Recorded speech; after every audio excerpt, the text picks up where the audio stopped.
Pernah kebayang nggak kalau sebuah karya seni, musik, atau tulisan itu diciptakan bukan sama manusia, tapi sama kecerdasan buatan? Nah, disitulah muncul pertanyaan yang pusing banget. Siapa dong yang punya hak kekayaan intelektualnya?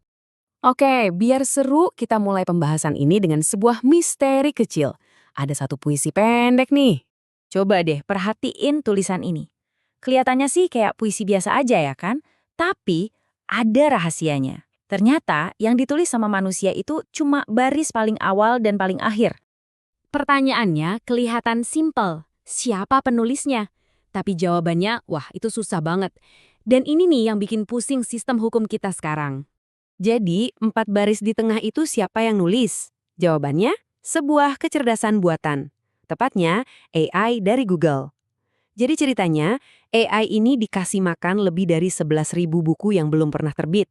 Terus, dia disuruh ngisi bagian yang kosong di antara 2 kalimat bikinan manusia. Hasilnya, wow, puitis banget kan? Keren!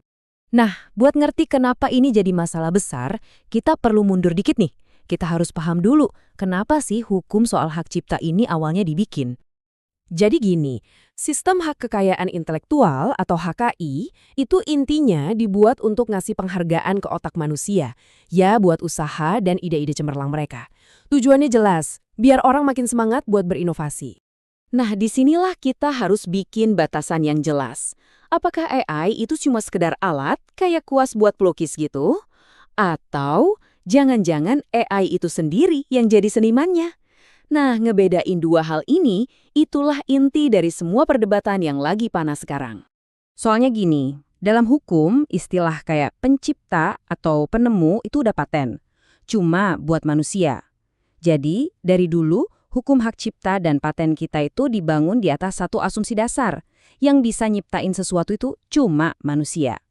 Nah, disinilah masalahnya sama AI mulai muncul.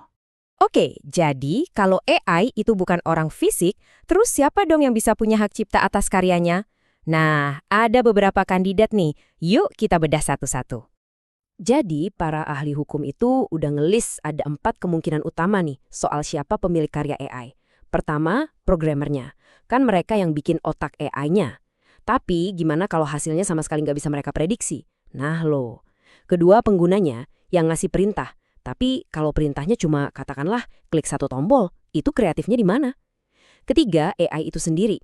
Ya kan dia pikiran kreatif otonom di balik karyanya. Masalahnya, AI kan bukan subjek hukum, dia nggak bisa punya properti. Dan yang terakhir, ya udah nggak ada yang punya. Karyanya jadi milik publik. Ini kedengarannya bagus sih buat inspirasi banyak orang. Tapi bisa-bisa nggak ada lagi yang mau modalin buat bikin AI canggih. Nah kan pusing, tiap pilihan ada aja masalahnya. Dan ini tuh bukan lagi cuma obrolan di warung kopi atau debat teori di kampus loh. Pengadilan di seluruh dunia itu udah mulai ketok palu buat kasus-kasus kayak gini. Contoh paling jelas nih, ada kasus di tahun 2020. Pengadilan di Tiongkok bikin keputusan yang wow bersejarah banget. Mereka ngasih hak cipta ke sebuah artikel berita yang 100% ditulis oleh AI. Terus siapa yang jadi pemiliknya? Bukan programmernya, bukan juga AI-nya, tapi Tencent. Yap, perusahaan yang punya dan ngejalanin AI itu. Ini contoh nyata di mana pengadilan akhirnya milih si pengguna atau pemilik AI. Dan masalah ini tuh kejadian di mana-mana. Global. Bahkan sumber analisis kita buat pembahasan kali ini aja datangnya dari Uganda. Di sana sama kayak di banyak negara lain, hukumnya tuh jelas banget bilang kalau pencipta itu ya harus orang fisik. Ini nunjukin betapa fundamentalnya masalah ini kan.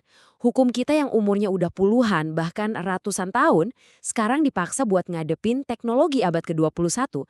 Jelas nggak nyam? Terus, kenapa sih kita harus pusing-pusing mikirin ini? Karena jawabannya itu punya dampak yang gede banget di dunia nyata. Buat inovasi, buat bisnis, dan tentunya buat dunia kreativitas itu sendiri. Gini deh, hasil dari perdebatan ini bakal nentuin arah ekonomi kita ke depan. Siapa yang bakal dapat untung dari mesin-mesin kreatif super canggih ini? Gimana cara kita ngehargain inovasi di masa depan? Jangan-jangan nanti semua hak kekayaan intelektual cuma dipegang sama beberapa perusahaan teknologi raksasa aja. Bisa jadi monopoli kan? Ini yang dipertaruhkan. Ujung-ujungnya, ini semua bikin kita nanya ke diri sendiri. Apa sih peran kita sebagai manusia di dunia di mana mesin juga bisa berkreasi? Kalau mesin udah bisa bikin lukisan yang indah, nulis novel yang bikin nangis, atau nemuin solusi-solusi baru, terus apa dong nilai unik dari kreativitas manusia? Nah, ini pertanyaan besar yang harus kita jawab bareng-bareng.